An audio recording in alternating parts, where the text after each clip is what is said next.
कृष्ण कन्हैया वृंदावन बिहारी लाल की मीरा जोगन बन गई रे शाम तेरी मस्ती में। भगवान का आनंद, भगवान की भक्ति जिसके अंदर प्रवेश कर गई ना, उसको दुनिया की कोई और खुशी अच्छी ही नहीं लगेगी।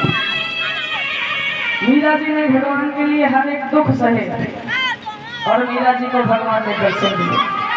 राजा बलि के द्वार पर बामन भगवान जब पहुंचे, बामन भगवान ब्राह्मण का भेष से द्वार पर पहुंचे, आवाज लगाए राजन भिक्षाम देहि।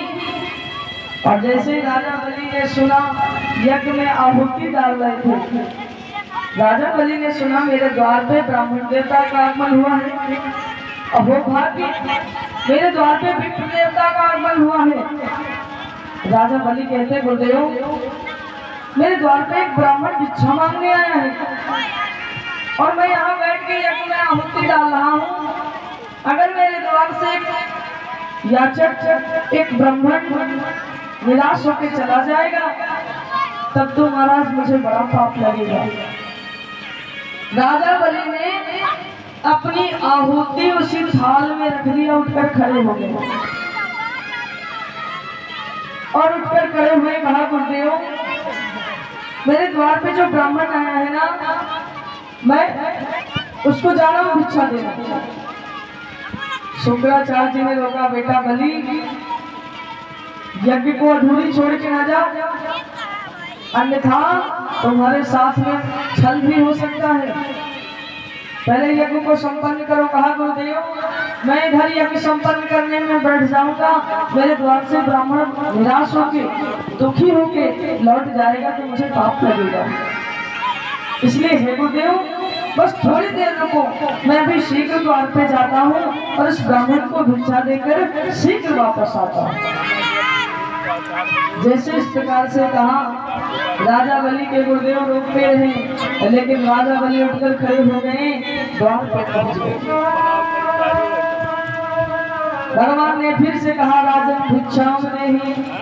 राजा बलि कहने लगे हे ब्राह्मण देवता भोजन मांगो, कपड़ा मांगो, धन मांगो, क्या मांगना चाहते हो मांगो, मैं तुम्हें भिक्षा में दूंगा।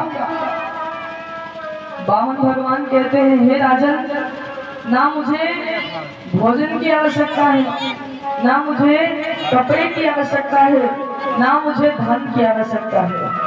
हे राजन अगर तुम मुझे देना चाहते हो तो मुझे 3 कदम भूमि दे दीजिए दान में, जिसमें मैं रह सकूं।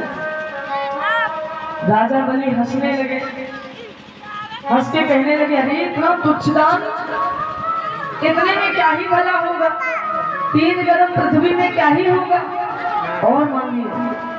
अरे और मांगिए, ज्यादा मांगिए, मेरे पास अत्यधिक है, मैं तुम्हें दूंगा, संकोच ना करिए। राजा बलि जैसे कहते संकोच ना करिए, 3 कदम में क्या ही होगा। भगवान कहते हे राजन मुझे इससे ज्यादा की आवश्यकता नहीं है, अगर देना ही चाहते हो तो सिर्फ 3 कदम भूमि मुझे दान में दीजिए, अन्यथा और कुछ भी मुझे नहीं चाहिए। राजा बलि मुस्कुराने लगे, कहने लगे हे विप्र देवता, हे ब्राह्मण देवता, 3 कदम भूमि में क्या होगा, जाओ कहाँ पे नापना चाहते हो नाप लो। बामन भगवान ने कहा अच्छा तो बड़े होशियार हो, ऐसे आपने कह दिया जाओ जहाँ पे नापना हो नाप लो, मैं 3 कदम भूमि ले लूं और बाद में तुम्हारी जरूरत पड़े तो हमसे वापस ले लूं, और मैं ऐसी गलती थोड़ी ना करूंगा। मान लो महाराज आपने किसी का खेत अपने नाम करवाया और जब तक आपको खितौनी पूरे कागज ना मिले लिखित समय, तब तक समझो ना कि हमारा है। भगवान कहते हैं ऐसे थोड़ी ना दूंगा, समय आया दे दिया, आपका समय आएगा तो छीन लोगे, हमारे पास क्या सबूत रहेगा, और मैं किसी को दिखा भी नहीं सकूंगा कि इन्होंने मुझे 3 कदम भूमि दान में दिया है। तो राजा बलि कहते उसके लिए मैं क्या करूं? बामन भगवान ने कहा संकल्प करो, 3 कदम भूमि का तुम संकल्प करो और संकल्प करके मुझे 3 कदम भूमि दान में दो, तब मैं स्वीकार करूंगा। बामन भगवान ने जैसे कहा 3 कदम भूमि का संकल्प करो, राजा बलि कहते इसमें क्या, अभी मैं करा देता हूँ संकल्प। महाराज जैसे जल का कमंडल उठाने दौड़े, शुक्राचार्य जी ने रोका, बेटा बलि तुम्हारे साथ बहुत बड़ा छल होने जा रहा है, ऐसा कदम कदापि ना उठा लेना।